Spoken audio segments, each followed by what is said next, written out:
Hey everybody, it's Paul Charchian, Director of Guillotine Leagues for Fantasy Life. The purpose of this video is to help you better understand the waiver wire system within our mobile app.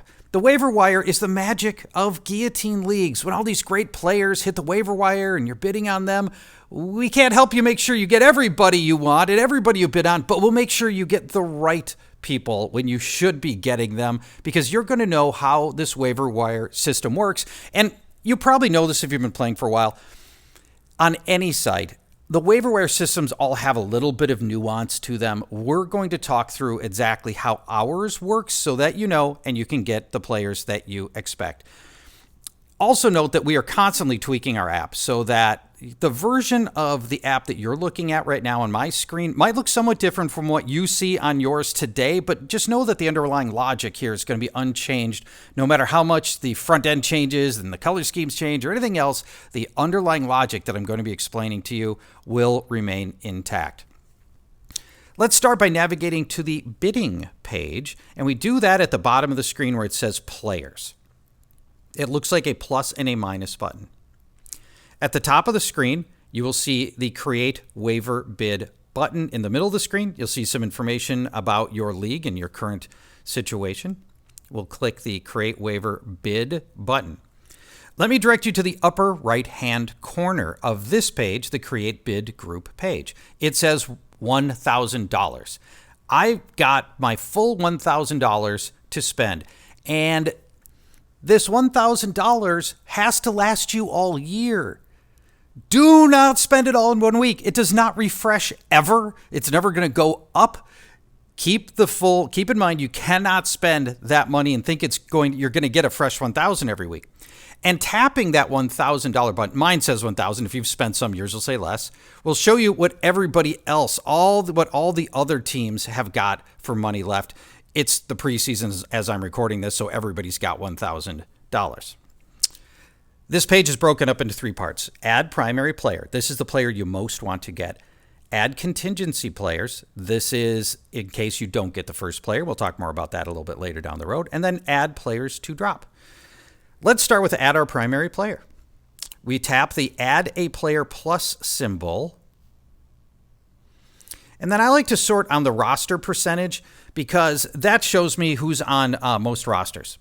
Now, you'll see here Breece Hall's available, and he's the primary guy that I want. I'm going to tap the blue circle to the left of Breece Hall's name, and he shows up as my primary guy. Now, I need to put a bid on Breece Hall. He's as I'm recording this, very good player.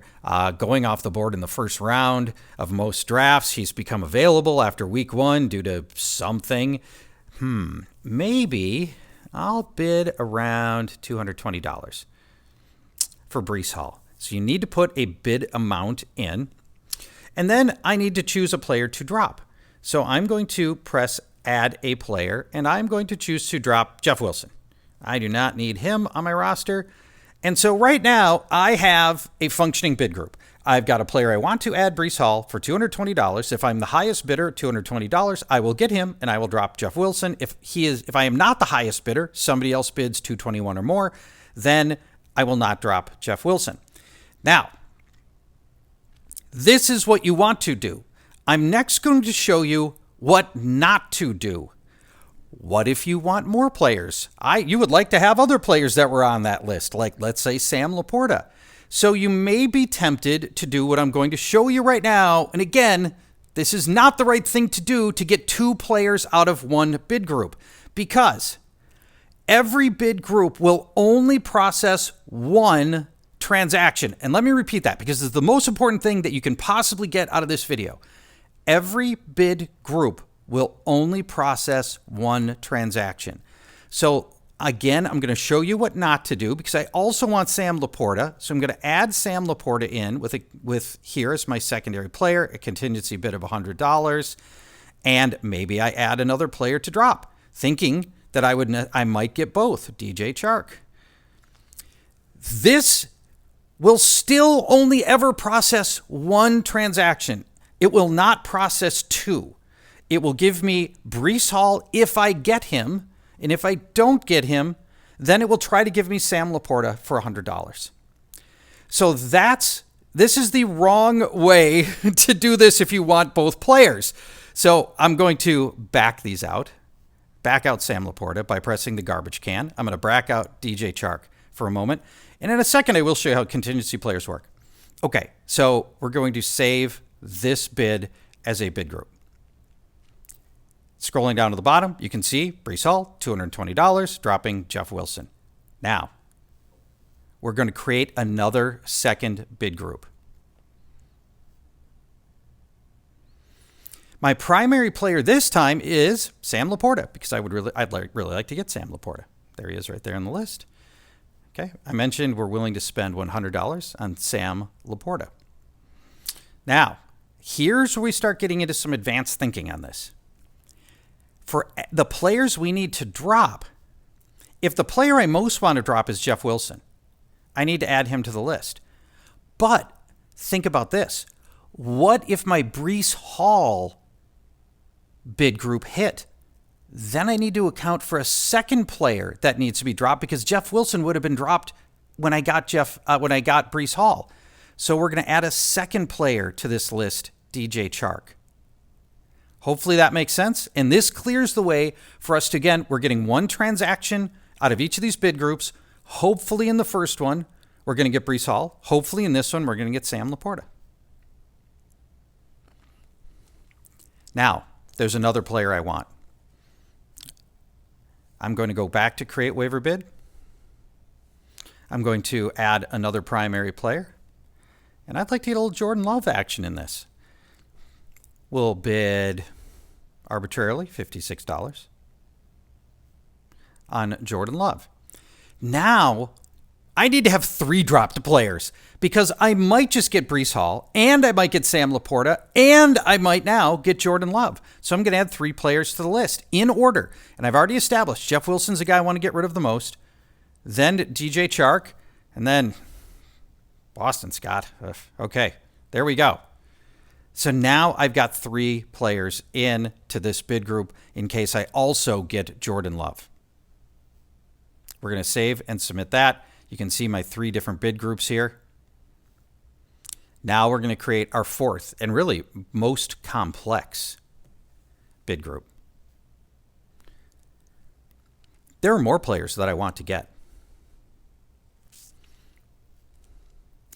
I would also like to get, let's go with some George Pickens. He's my favorite of the remaining players, so I'm gonna bid $19 on him. But if I don't get George Pickens, I would like to have some options for other players, like Marquise Hollywood Brown and Jackson Smith and Jigba. Let's throw a little Zach Charbonnet while we're at it. So here are my next set of contingency players. Marquise Brown for $12, Jackson Smith and Jigba for $10, and how about a little Zach Charbonnet will go $2. There we go. All right, great. Now, of course, as you could probably tell, George Pickens will be the primary, and the system will attempt to give me him first. And if I can't get him, it'll work its way down the list, trying to give me the guys in dollar order. The primary player has to have the largest amount on him. Now let's talk through guys to drop. Now, same thing as before. I still need to drop these guys. So Jeff Wilson, need to drop him. DJ Chark, we're going to drop him. Then it was Boston Scott. And now because we could potentially get 4 different players, I need to add another player in that I could drop Jahan Dotson. If I were to hit all 4 of these bid groups, I would ultimately have to drop 4 players. Probably won't happen, very unlikely, but I need to be ready for those contingencies just in case. And there you can see all 4 of my bid groups in here, what they look like, exactly like this. That's the core to understanding how bid groups work in our system, guillotineleagues.com, and through the mobile app. Thank you very much for watching this video. I hope you found it helpful. There are thriving Guillotine League communities out there, including on Reddit. You can follow us on Twitter at GLChop, and I am at Paul Charchian. Thanks, everybody. Appreciate you watching, and I hope you have a great time winning your bids on the waiver wire.